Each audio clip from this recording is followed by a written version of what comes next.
Kaibigan, pakinggan mo ito kung gusto mo maging number one sa puso ng isang lalaki. Pwede ba yun? Pwedeng-pwede po.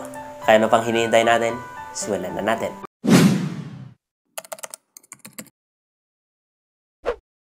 Alam mo, napakahalaga nito na malaman mo or pakinggan mo muna. And of course, mahalaga rin sa akin na pag-share ito, mag-likes, mag-share, or mag-comments para ma-realize na algorithm na may magandang mapupulot pala na aral sa video ni Kuya Mike. But anyway, pwede ba yan maging number one ka sa puso ng isang lalaki? Of course, pwedeng-pwede. At alam mo, ang maganda kapag naging number one ka sa puso namin, magiging priority ka, napaka-special mo sa amin, palagi ka naming pipiliin, and kahit may mga tukso, may mga problema, kakayanin namin para lang sa'yo kasi special ka sa amin. Number one ka sa puso namin. So, mangyayari lang na maging number one ka sa puso ng isang lalaki kung meron kang binibigay, kung meron kang taglay na nakikita namin, kung merong something sa'yo na pinanghawakan mong alas. And in that way, magiging number one ka talaga. Kaya, may mga i-share ako ng mga alas or taglay or pwede mong ibigay yan sa kanya para maging number one ka sa kanyang puso. At may experience mo din ang feeling ng babaeng minamahal, pinapahalagahan, at tinatrato na parang reyna. Okay? Number one ay dapat kakaiba ka. Lagi mong tatandaan, what makes you think na maging special ka or maging number one ka sa kanyang puso kung wala kang pinagkaiba sa ibang tao? Dapat may something sa'yo nakakaiba. Something na sa humor man yan, sa itsura man yan, sa gesture man yan, sa ugali. May something dapat sa'yo nakakaiba at sa'yo niya lang na-experience at nakikita.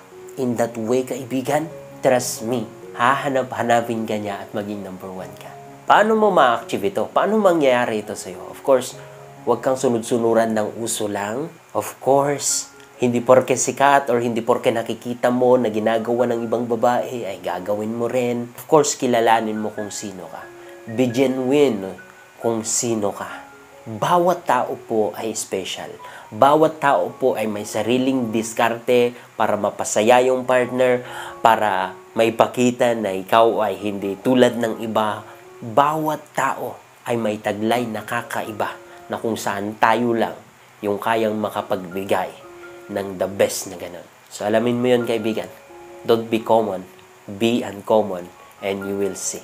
Number 2 ay dapat palagi mo siyang pinapasaya. Wala. Simple lang po mag-isip ang mga lalaki, kapatid. Kaya nga minsan, ang dami mong mga drama, ang dami mong sinasabi, tapos hindi niya pala naintindihan, hindi niya alam yung kung anong pinagsasabi mo, kasi yung thinking namin is simple lang. Straight line kami. Kung ano yung nandyan, yun lang yung nakikita namin. And one way para maging simple, yet very special sa amin, yung kaya nyo kaming palaging pasayahin, maging masaya. Sa sex, ganon. Sa trato, ganon. Sa pinapakita, ganon. Iwasan nyo po na magdulot ng negativity at mga hindi masasayang bagay. Palagi nyong piliin maging positive, palaging piliin nyo ang mas magandang ibalita, good news. Hindi ko naman sinasabing palaging 100%, but most of the time, dapat good news, dapat masaya lang, dapat chill lang. And even sa time na may problema kayo, that is the time, sa totoo lang, na dapat dun mo siya mas palaging pinapasaya. Dun mo siya mas palaging nilalaro, kung ano mang nilalaro mo sa kanya. You know what I mean? And dun mo siya mas lalong pinapakain, tinitreat, kino-comfort, basta maipakita mo lang, may paramdam mo sa kanya, nandyan ka, na palaging willing na magpasaya sa kanya. At hindi ikaw pa yung dahilan kung bakit malungkot siya. Ikaw pa yung dahilan kung bakit nagiging negative na siya. Ikaw pa yung dahilan kung bakit tinatabad na siyang lumaban sa buhay. Please, if you want na maging number one ka sa puso ng isang lalaki, be that person na palaging nagpapasaya sa kanya. Okay? Number 3. Iwasan ang palagi siyang inaaway. Toxic po ito. You know, sometimes misunderstandings sa relationship is very common. Problema, struggle is very common. At kailangan talaga na dumaan tayo sa mga proseso na ito para mas makikilala natin yung partner natin, mas lalo natin mamahalin yung partner natin. Pero ibang usapan na po, yung sinasadya mo na inaaway siya. Yung wala kang magpagtripan, awayin mo siya. Wala kang magawa lang sa buhay, siya yung babadtripin mo. Tapos mamaya, ikaw pa yung pa-victim na parang ikaw yung biktima na walang ginawa. Trust me kaibigan, kung gusto mo, natatatak ka sa puso ng isang lalaki, iwasan po na palagi siyang inaaway, iwasan po na palagi siyang binabadmon, iwasan po yung mga negative na energies na yon, negative na impact. Okay? Dahil yun yung dahilan dahil yung mga negativity na yon na nangyayari, yung palagi mo siyang inaaway, lagi mo siyang sinisigawan, walang peace sa bahay nyo, yun yung dahilan para ayaw na niyang umuwi, ayaw kanyang maalala, or ayaw kanyang makasama. Sobrang sakit yun, pero meron siyang valid na reason. In a way na parang mas gusto niya pang mag-stay sa kanyang mga kaibigan, sa ibang tao, kaysa sa piling mo. Masakit yun, pero may point or meron siyang dahilan kung bakit nagagawa niya yun sa'yo. Gagawa niyang umiwas, nagagawa niya na hindi ka maging special sa kanyang puso. Kasi ba naman, yung pinapakita mo sa kanya. Uwi siya na pagod, kahit pagod kayong dalawa, nagsisigawan mo siya, na parang ikaw yung mas may authority. Inside the family, lagi kong sinasabi sa inyo, lalaki po yung mas may authority. Lalaki po yung nasusunod.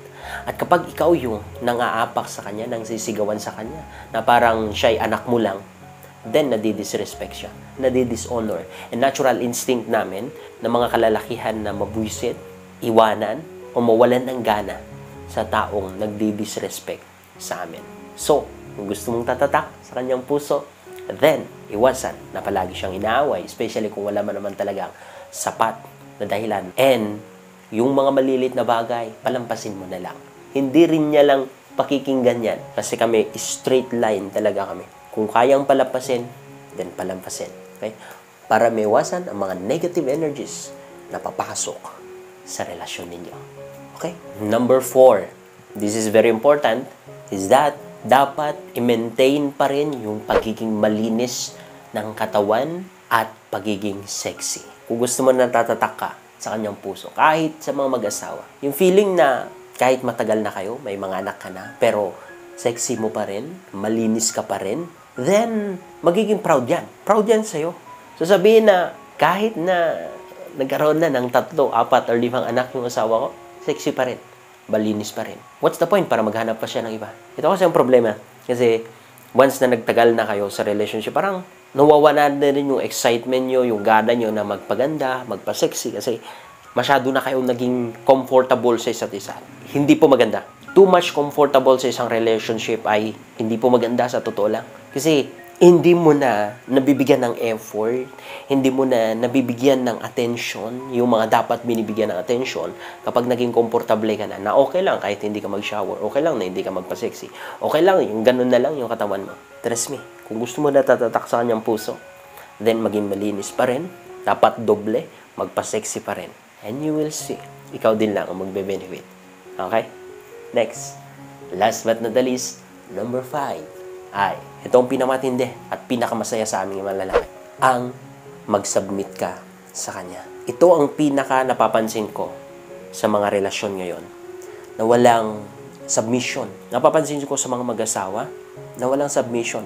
And well, in fact, yung babae pa ang nasusunod sa loob ng family. Nakakalungkot kasi walang patutunguhan yan. Ang katotohanan, at ito ang dapat, ang lalaki po ang leader. Siya pong nasusunod. Siya po yung dapat sinusuportahan mo. Siya po yung mas malaki ang decision. Hindi natin sinasabi na i-close na or hindi ka napakinggan. Of course, kaya nga nandyan ka natutulong sa kanya na magbigay din ng opinion, ng advice sa kanya. Pero sa leadership, hindi mo pwedeng i-lead ang lalaki. Ag mag-submit ka sa kanya. Paano ba mag-submit? I-respeto mo siya, sundin mo kung anong gusto niya, sundin mo kung ano ang gusto niyang gawin mo. That is submission. Hindi ko sinasabi na perfect or tama lahat yung kanyang ginagawa. Diyan napapasok yung prayer mo. Na ikaw na babae, pag-pray mo na anong sanang decision ng asawa mo, ano sana ang gusto niyang gawin ay galing sa'yo, Ama. Galing sa'yo, Panginoon. Yun yung part mo. But the thing is that you cannot able to lead your husband. Once na ginawa mo yun, walang magandang patutunguhan yung relationship niyo at yung family niyo. Because it's out of order. God Himself create that principle, that law, na ang lalaki ang leader. And sa totoo lang, mas maramdaman nyo yung tunay na saya kapag natuto kayong mag-submit. Hindi yung mayroon kayong sariling plano, mayroon kayong sariling gustong gawin. Of course, hindi ko sinasabing mawala yun. I-relay nyo sa partner nyo. Sabihin nyo sa partner nyo. Pinag-usapan yung mga bagay na yun. But at the end of the day, siya yung magde-decide. At susunod ka sa kung anong decision niya. Kung anong leading niya, kung anong gusto niya. So that's it. I hope na meron kayong natutunan. And I hope na meron kayong, and I pray na merong mga na-bless. Please share this video para marami pa tayong matulungan. Please comment, like. Salamat. God bless.